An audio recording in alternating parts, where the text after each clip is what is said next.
Você está no canal Eu Estudo a Lição com o pastor Samuel Camilo. Hoje é quinta-feira, dia 22 de agosto de 2024. O tema que estudaremos na nossa lição da Escola Sabatina será: O que você quer que eu lhe faça? O texto que serve como base encontra-se em Marcos capítulo 10, versos 46 a 52. Não leremos o texto todo, mas quero ler aqui pelo menos a primeira parte. Então chegaram a Jericó, e quando Jesus e seus discípulos, juntamente com uma grande multidão, estavam saindo da cidade, o filho de Timeu, Bartimeu, que era cego, estava sentado à beira do caminho pedindo esmolas. Quando ouviu que era Jesus de Nazaré, começou a gritar: Jesus, filho de Davi, tem misericórdia de mim. Muitos o repreendiam por causa da gritaria, pedindo para que ele ficasse quieto, mas ele gritava ainda mais: Filho de Davi, tem misericórdia de mim. Jesus parou e disse: Chamem-no. E chamaram o cego. Ânimo, levante-se, ele o está chamando. Lançando sua capa para o lado, de um salto pôs-se em pé e dirigiu-se a Jesus. O que você quer que eu faça? Perguntou-lhe Jesus. Perguntou Jesus. O cego respondeu: Mestre, eu quero ver. Vá, disse Jesus, a sua fé o curou. Imediatamente ele recuperou a visão e seguia a Jesus pelo caminho. Tem algumas coisas que são importantes a gente entender aqui a respeito desse texto. A primeira coisa que temos que compreender é que aquela era a última viagem de Jesus para Jerusalém. Era a última vez que ele saía da região do extremo norte, na região da Galileia, e seguia em direção ao sul, à região de Jerusalém. Daquela viagem, ele não retornaria. Lá em Jerusalém ele seria preso, ele morreria. Aliás, chegamos a ver isso ontem. Na lição de ontem, nós vimos Cristo Jesus, um pouco antes desse momento, conversando com seus discípulos e mencionando que ele seria preso em Jerusalém, que seria torturado, morto, mas que ressuscitaria no terceiro dia. Entretanto, sendo essa a última viagem, veja, quando ele chega em Jericó, só para você ter uma ideia, Jericó era basicamente a última parada de Jesus antes dele poder chegar em Jerusalém. É a subida. Jericó está no nível do mar e agora há uma subida para Jerusalém. Ok? Estamos falando aí de alguma coisa em torno de 8 quilômetros, mais ou menos, de caminhada, subida ou ladeira acima. O que significa que para Bartimeu aquela seria a última oportunidade. Se ele perdesse aquela oportunidade, ele não teria outra de poder ter esse encontro pessoal com Jesus.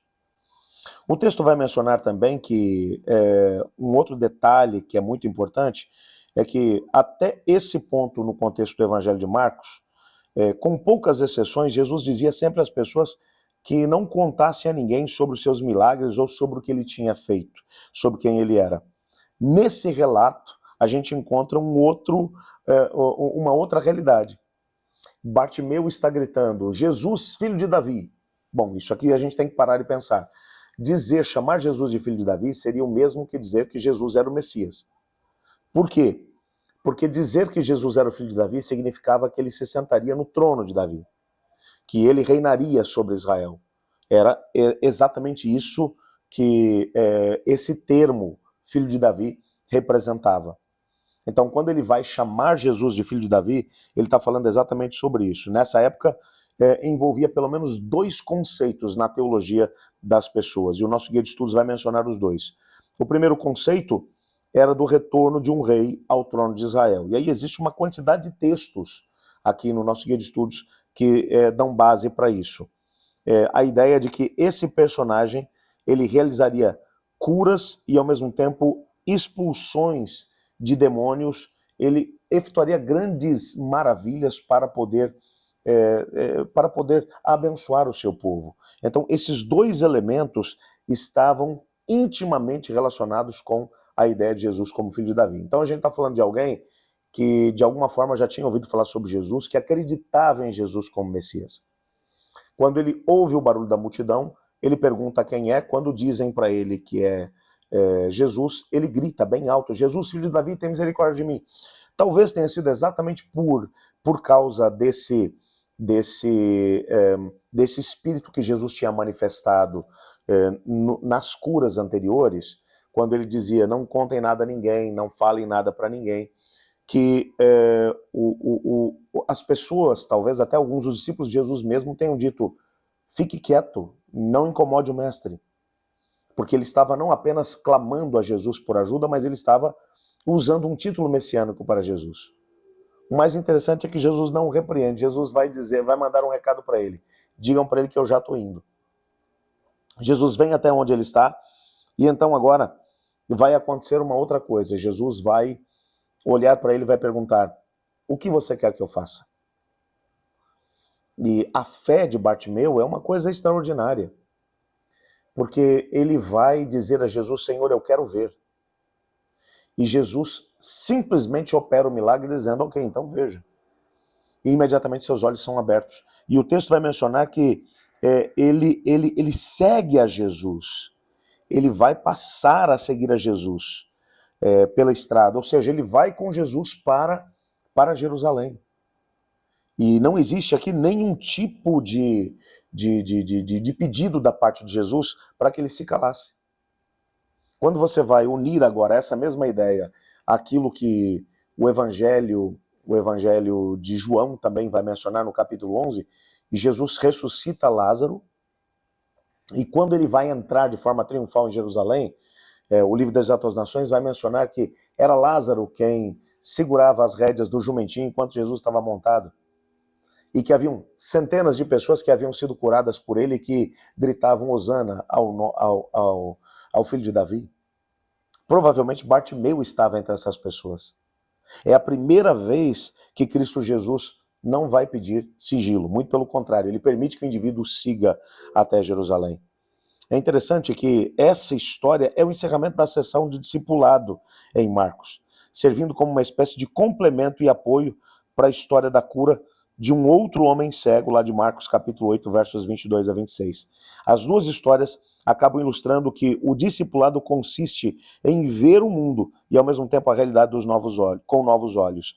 Às vezes, não claramente no início, mas sempre seguindo Jesus pelo caminho. Quando você vai olhar para isso, e é um contrassenso aqui, porque uma história de cura de um cego abre essa sessão de discipulado lá no capítulo 8. E a história da cura de outro cego vai fechar essa parte do discipulado. O que o autor da lição está aqui mencionando é uma coisa realmente significativa. O que Jesus estava tentando transmitir era a ideia de que aqueles indivíduos que eram cegos haviam tido os olhos abertos e agora eles enxergavam perfeitamente quem era Jesus. E os líderes religiosos que deveriam abrir os olhos da multidão, eles mesmos eram cegos para a realidade de quem era Jesus. Então, essa sessão de discipulado vai se encerrar com essa tônica. Os cegos enxergam mais do que os líderes religiosos, porque eles são cegos espiritualmente falando. Então, quando olhamos aqui para o texto, a gente vai perceber exatamente isso. O Senhor Jesus está mandando aqui um recado, não apenas para as pessoas da sua geração, mas também para nós. Nossos olhos têm que estar abertos para podermos saber quem o Senhor é. Às vezes situações complexas acontecem à nossa volta e a gente tem dificuldade de poder entender de forma plena, ou lembrar pelo menos de forma plena, quem é Jesus. Ele nunca nos abandona, ele prometeu exatamente isso. O difícil às vezes é a gente permanecer fiel àquilo que são as promessas dele. Mas quando o fazemos, nós nunca seremos envergonhados. Pensando nisso, ore comigo. Obrigado, Senhor, por tua palavra, por sabermos que o Senhor pretende abrir os olhos de cada um de nós para que possamos ver e entender perfeitamente aquilo que o Senhor tem para cada um de nós. Ajuda-nos a estarmos firmemente alicerçados na tua palavra e a entender os tempos e ao mesmo tempo aquilo que o Senhor quer fazer através de nós. Abre os nossos olhos. Colocamos também diante do Senhor cada pedido, Pai, que tem sido colocado diante do Senhor pela nossa comunidade de oração. Responde de acordo com a tua vontade, pois é em nome de Jesus que oramos. Amém. Eu estudo a lição, e você?